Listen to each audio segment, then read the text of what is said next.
Hello everyone, welcome to the Scumdog's Kennel. I'm your host, Chris Williams, and in today's Cryptid Corner mini-episode, I have encounters with bizarre cryptids and these stories to tell you all about the day, folks. Both stories are truly phenomenally interesting stories, folks, and we're going to get into them with the first article. Massive bat-like winged creature startles evening joggers near Chicago's Navy Pier.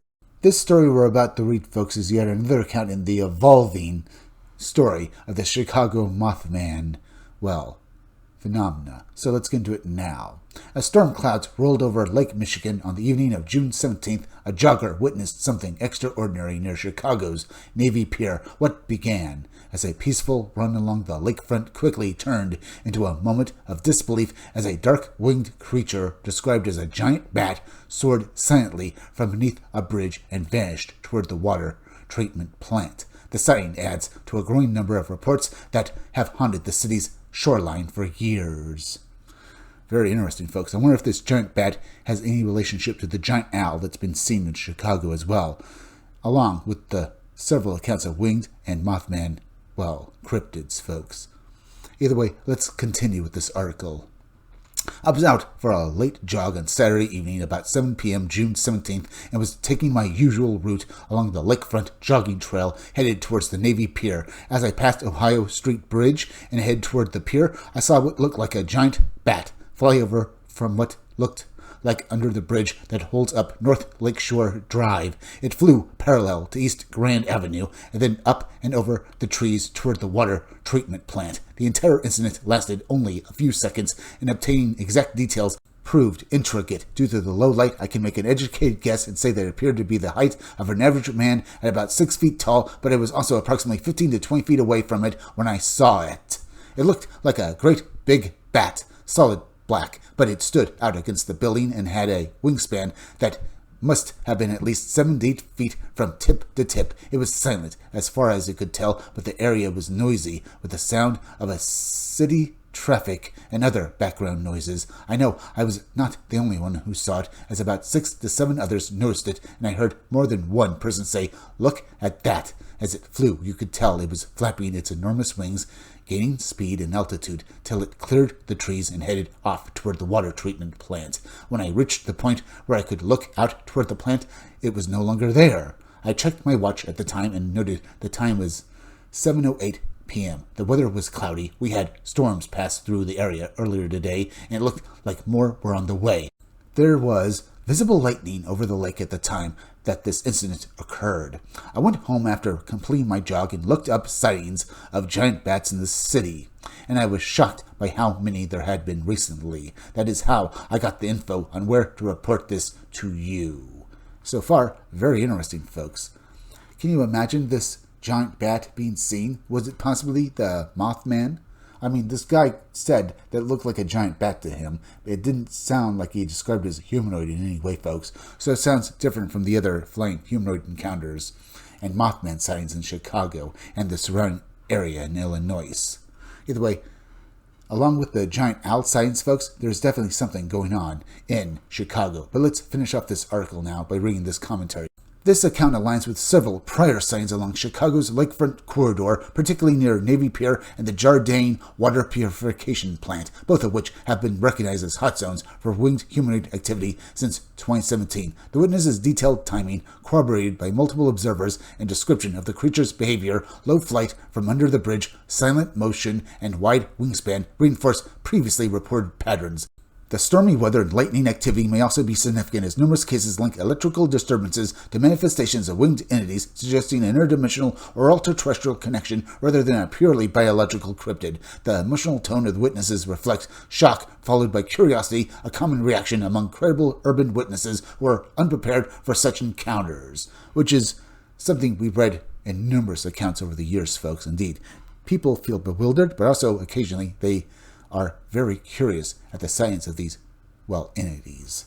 But what is drawing these entity sightings to this area of Chicago, not to mention Chicago International Airport and the surrounding states in that area of America? Why is this happening? We don't know. Either way, it's very interesting. But let's move on now to the next article. Little Green Man and the Deer Man Guardian, dual encounters on the Northern Cheyenne Reservation, Montana. Let's get into this dual encounters with two different cryptids that were seen in, the same general time, folks.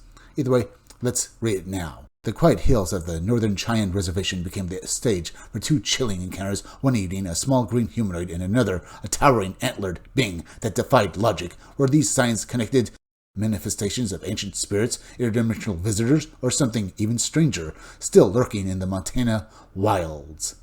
I don't know, folks, but let's read on and find out. During the autumn of 1986, on the northern Cheyenne Reservation, three young cousins were playing hide-and-seek in the hills behind their grandmother's house about 150 yards away. While playing, one of the cousins screamed, prompting the other two to rush to his location to find out what was wrong. They saw him running down the hill, yelling, "He is coming! He is coming!" As they turned to see what he was talking about, they noticed what appeared to be a small green man-like figure chasing after him. In a panic, they all screamed and ran down the hill with the strange little green creature close behind them.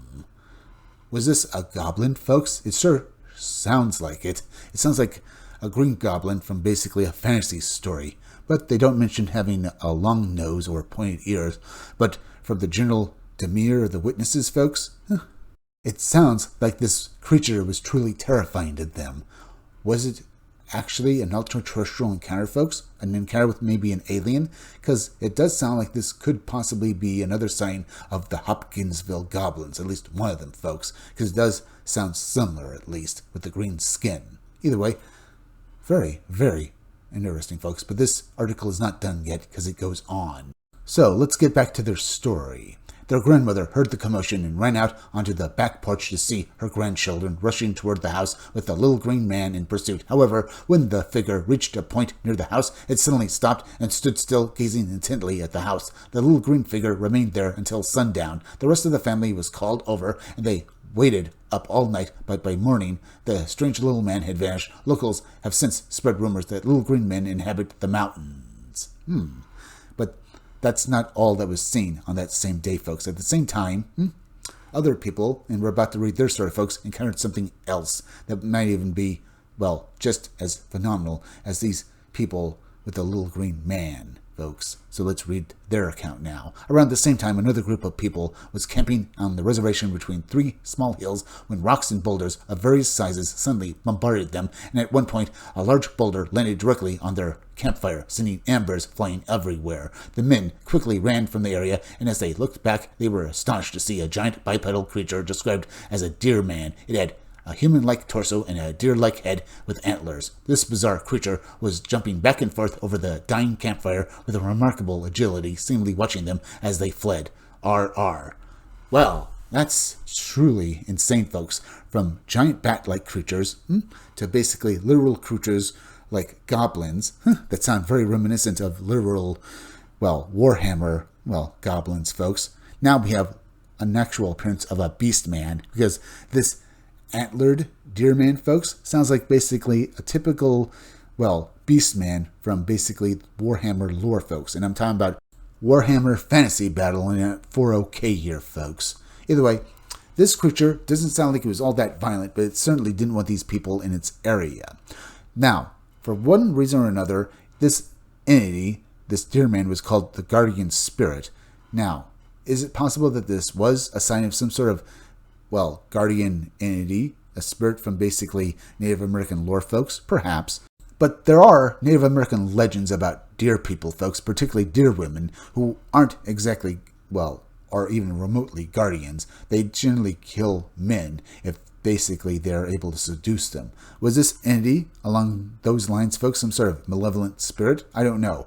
Because there are legends of people seeing deer entities in the woods, folks. And I don't just mean not deer, folks, but deer people. Maybe there's some sort of cryptids like Bigfoot or something, because maybe that's what they are. Either way, folks, we're at the end, so please go subscribe to my YouTube channel, Read Comics They're Bad For You. You can use the YouTube link down below in the descriptions of the chat to go subscribe to my YouTube channel.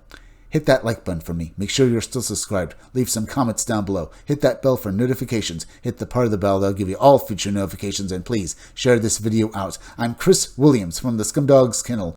Thank you all for joining me. I'll be back again tomorrow with another great video, so make sure to come back again then.